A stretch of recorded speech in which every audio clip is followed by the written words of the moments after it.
650 kilometers. Hindi big bike, hindi touring setup, isang pang-araw-araw na motor lamang. Hindi ito ride para sa bilis, ride ito para sa tibay ng makina at ng rider. Ang Monarch Axis 125 ay sanay sa araw-araw na biyahe. Ngayon, dadalhin natin siya sa mahabang biyahe, mahabang oras at totoong kondisyon. At higit sa distansya, may dala itong isang layunin. Isang paalala na hindi mo kailangan ng malaking makina para makarating sa malayo. Ito ang 650 kilometers sa Monarch Axis 125. Endurance ride para sa isang layunin. Bawat kilometro may kwento. At ang kwentong ito, nagsisimula ngayon.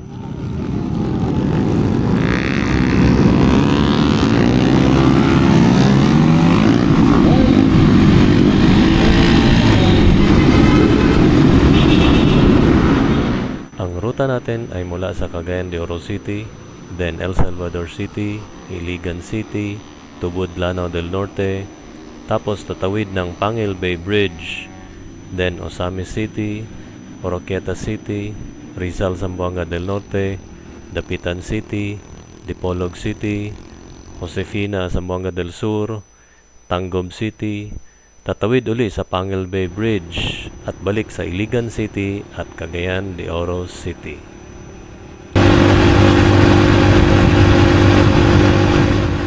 Gamit natin dito na mini driving light ay mula sa RDM Cagayan de Oro City. Be bright, be safe.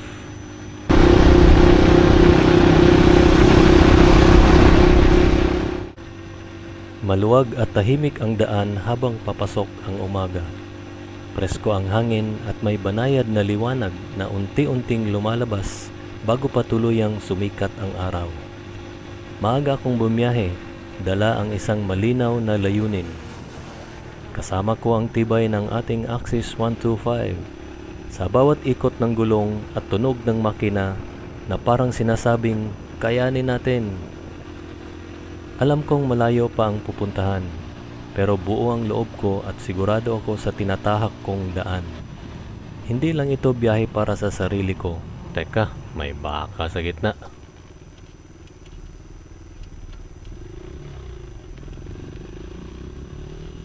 Okay, tuloy tayo. Ginagawa ko ito para sa mga batang may karamdaman bilang munting ambag sa pag-asa nila. 650 kilometers ng tiyaga at determinasyon. At sa bawat kilometro, ramdam ko ang dahilan kung bakit ako magpapatuloy. Isa itong paglalakbay ng pag-asa kung saan bawat hakbang ay may kahulugan.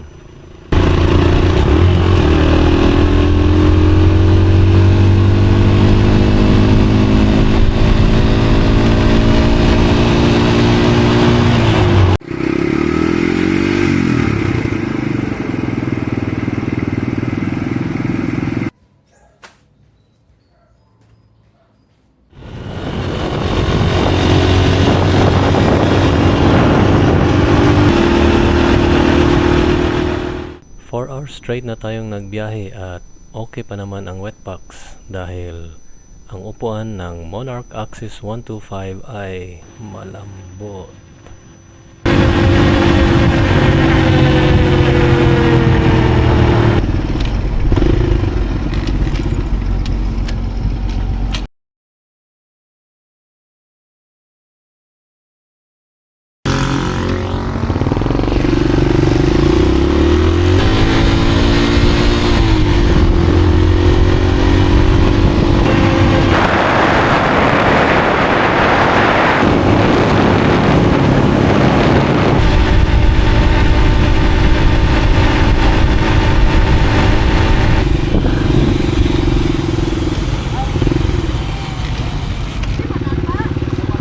Morning. Good morning, kuya. Dabay photo ops diri, ma'am? Sa Panggil Bay, sir. Naka-photo ops na dito. Right, sir. Salamat.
morning. Present, ma'am.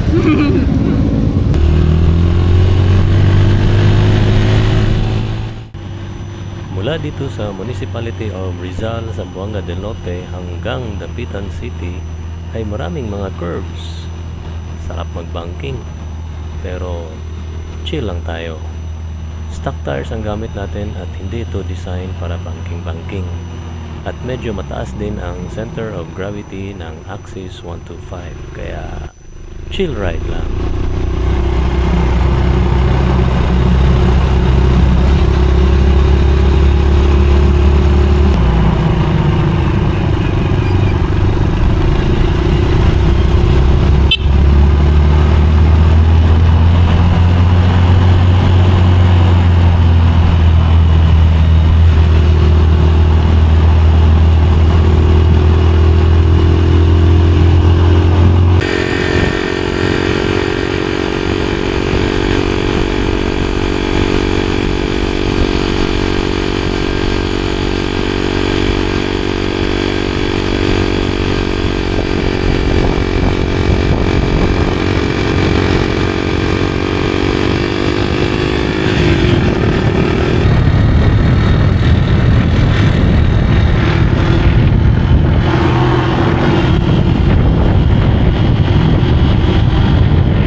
Thank you, kay ma'am.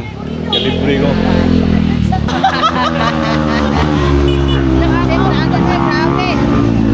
Ito unsa di mo sir ganun gaana mo sir? Ang unsa man sir kanang basta madomingo inana. Ikan mi kagayan, ma'am, niya. Uy ginoo ko. Na rides. Ang proceeds din sa rides para sa katong mga cancer patients sa mga bata sa Cagayan. Ang proceeds ani nga ride.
Mula dito sa Polanco, Zamboanga del Norte ay paakyat na tayo papunta sa Cerros Menia, Zamboanga del Norte at Mount Malindang sa Josefina, Zamboanga del Sur.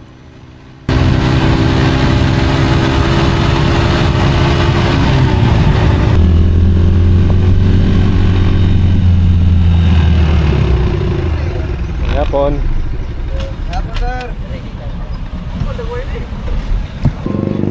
Okay, shout out Salamat.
Na, higo kayo na siya.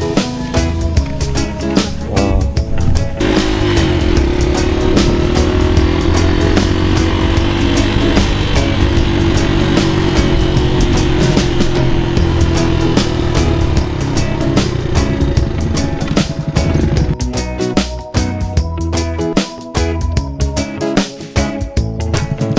Oh.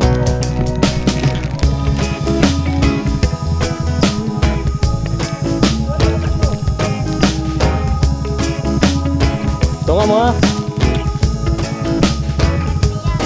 Oo.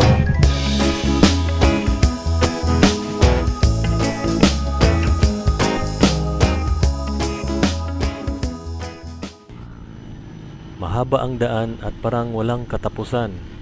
Tahimik pero ramdam mo na buong araw itong hamon. Sa bawat kambyo, maayos na tumutugon ang Axis 125. Ramdam mo ang lakas at sigurado ang hatak. Bawat liko, bawat galaw, kailangan ng focus at ingat, pero dala rin ang tiwala. Sanay na ang katawan, sanay na ang isip. Hindi lang ito simpleng chill ride. May halong bilis, kontrol, at yung saya na mararamdaman mo lang kapag nagmotor ka. Mag-isa man ako sa daan, ramdam kong buhay na buhay ako sa bawat kilometro. Alam kong may hinihintay sa dulo at yon ang nagbibigay ng lakas para magpatuloy.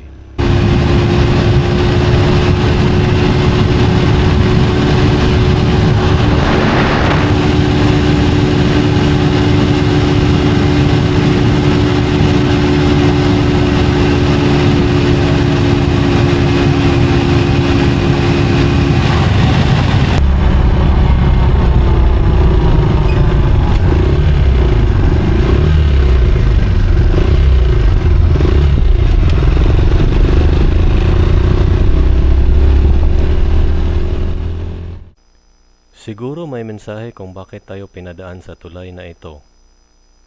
Habang tinatawid ko ang tulay, mapapansin mo kung paano nito pinagdurugtong ang magkabilang pampang. Malaking bagay ang papel ng tulay na ito. Daan ito para makatawid, makapunta, at magkaroon ng bagong pagkakataon. Parang tulay din ang paglalakbay na ito.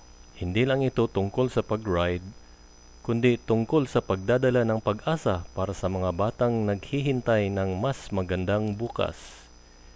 Isang simpleng pagtawid, isang simpleng biyahe. Pero kapag pinagsama-sama, nagiging daan ito ng liwanag at pagkakataon. Minsan, hindi mo kailangang gumawa ng engranding bagay. Minsan, sapat na ang patuloy na pag-usad para makagawa ng pagbabago.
Anim na raan at 50 kilometro'y tinahak. Bawat checkpoint, bawat gawain ay natupad. Ngayon, sa huling metro ng ating paglalakbay, para sa adhikain, misyon ay tagumpay.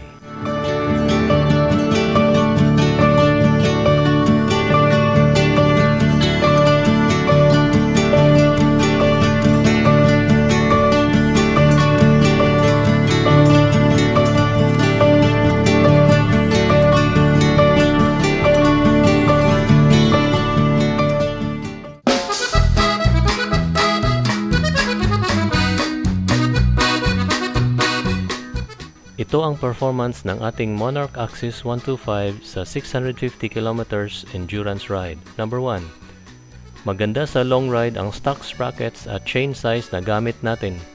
Hindi bitin sa ahonan at hindi rin bitin sa patag. Number 2. Factory settings ang gamit kong adjustment sa intake at exhaust valves. Walang problema sa makina. Number 3.